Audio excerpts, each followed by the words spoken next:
Institute में आपका स्वागत है। आज जो है हम आपके लिए एक नया टॉपिक और लेके आए हैं, वैश्वीकरण। आज जो है हम वैश्वीकरण के बारे में बात करेंगे और समझेंगे वैश्वीकरण क्या है और वैश्वीकरण के कारण क्या है, ये सब समझेंगे। वैश्वीकरण को विस्तार से पढ़ेंगे, ये पहला टॉपिक है और इस टॉपिक में हम यही डिस्कस करेंगे कि वैश्वीकरण के बारे में और वैश्वीकरण के कारण क्या है, यही सब समझेंगे।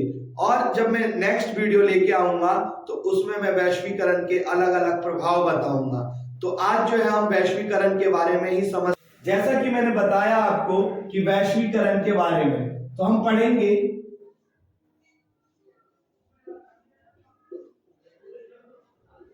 वैश्वीकरण। वैश्वीकरण का अर्थ पढ़ेंगे, है ना। क्या पढ़ेंगे? वैश्वीकरण के अर्थ के बारे में पढ़ेंगे।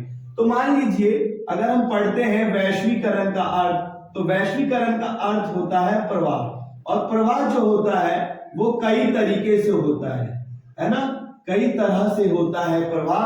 अगर हम प्रवाह की बात करें तो अगर एक कंट्री से दूसरे कंट्री अगर कोई भी चीज जा रही है तो उसे प्रवाह कहते हैं। तो प्रवाह कई तरीके से होता है, जैसे वस्तुओं का, अगर वस्तुओं का प्रवाह हो रहा है, अगर मान के चलिए पूंजी का प्रवाह हो रहा है, पूंजी का प्रवाह हो रहा है, मान के चलिए कि भाषा का प्रवाह हो रहा है, भाषा का हो रहा है, मान के चलिए तकनीक का हो रहा है, तकनीक का प्रवाह हो रहा है, मान के चलिए व्यक्तियों का हो रहा है प्रवाह। कई तरीके से होता है। तो ये जो होते हैं ये सब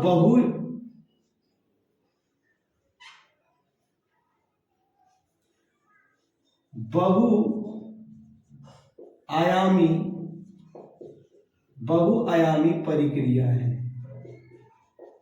बहुआयामी प्रक्रिया का मतलब क्या होता है कि प्रवाह सिर्फ कोई एक दो तरीके से नहीं होता या तीन तरीके से। जैसे मान के चलो सिर्फ आप बोल दो कि संस्कृति का प्रवाह या आर्थिक का प्रवाह या राजनीति का प्रवाह, बस नहीं। प्रवाह जो है कई तरीके से होता है, बहुत सारे तरीके से।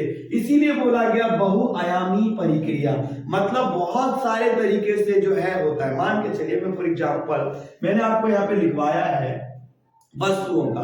मान के चलो कि मैं गया चाइना और चाइना से जो है मैंने कुछ सामान खरीद के लाया। तो अब मैं एक बार तो जाऊंगा नहीं, अगर मैं जा रहा हूं तो वहां पर जाऊंगा, वस्तु खरीदूंगा, और सिर्फ एक बार जाऊंगा तो संबंध नहीं बनेंगे, दो बार जाऊंगा, तीन बार जाऊंगा, चार बार जाऊंगा, तो मेरे उससे संबंध बन जाएंगे, संबंध अच्छे हो जाएंगे और आने वाली समस्याओं में मेरा जो है वो क्या कर सकेगा, मेरी मदद भी कर सकेगा। तो संबंध भी बनते हैं इससे। हम अगर प्रवाह कर रहे हैं किसी भी चीज का, अगर हम उनसे ले रहे हैं कोई सामान या कोई विचार या कोई भाषा, तो वो हमें भी कोई ना कोई चीज दे रहा है और हम उनसे कुछ ले रहे हैं, वो हमें दे रहे हैं, हम उनको दे रहे हैं। तो ऐसे में संबंध बनते हैं और चीजों का जो है क्या होता है, प्रवाह भी होता है। तो आप समझ गए होंगे मैंने पूंजी की प्रवाह क्यों बोला। अगर हम जा रहे हैं वहां से सामान खरीद के ला रहे हैं तो हमारा पैसा उस देश में गया या नहीं गया, तो इस तरीके से जो है प्रवाह होता है। मैंने भाषा का बोला, अगर मैं वहां पर हिंदी बोल रहा हूं जाके तो मेरे से हिंदी भाषा सीखेगा, और अगर वो अंग्रेजी बोल रहा है तो मैं उसका अंग्रेजी भाषा सीखूंगा। तो इस तरीके से बहुत सारी चीजों का जो है क्या होता है, प्रवाह होता है। उसी को बोला जाता है बहुआयामी प्रक्रिया। बोलो समझ में आया नहीं आया? अगर आया तो जो है कमेंट्स में जरूर लिखिए जो सर बहुत अच्छे से समझ में आ रहा है। आगे हम पढ़ते हैं कि अगर ये वैश्वीकरण हो पाया, वैश्वीकरण अगर हुआ तो वैश्वीकरण के कारण क्या है, किस वजह से वैश्वीकरण इतना संभव हो पाया। तो देखो हम अगर सबसे पहले बात करें तो हम पढ़ेंगे उन्नत प्रौद्योगिकी। उन्नत प्रौद्योगिकी का मतलब क्या है, जैसे मैं आपको बताऊं, उन्नत प्रौद्योगिकी में आ जाएगा इंटरनेट,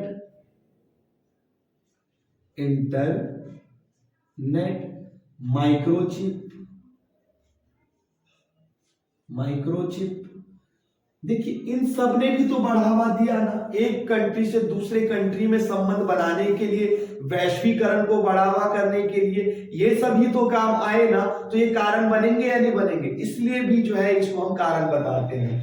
उन्नत प्रौद्योगिकी का मतलब होता है टेक्नोलॉजी। टेक्नोलॉजी, अब आप समझ गए होंगे कि टेक्नोलॉजी को ही, जैसे इंटरनेट एक नई टेक्नोलॉजी है, माइक्रोचिप एक नई टेक्नोलॉजी है, तो इन सब ने, ये सब कारण बने वैश्वीकरण को बढ़ावा करने के लिए। वैश्वीकरण ज्यादा से ज्यादा फैला है ना। अगर हम दूसरी बात करें तो वो हो सकता है आपका, मान के चलिए कि अंतरराष्ट्रीय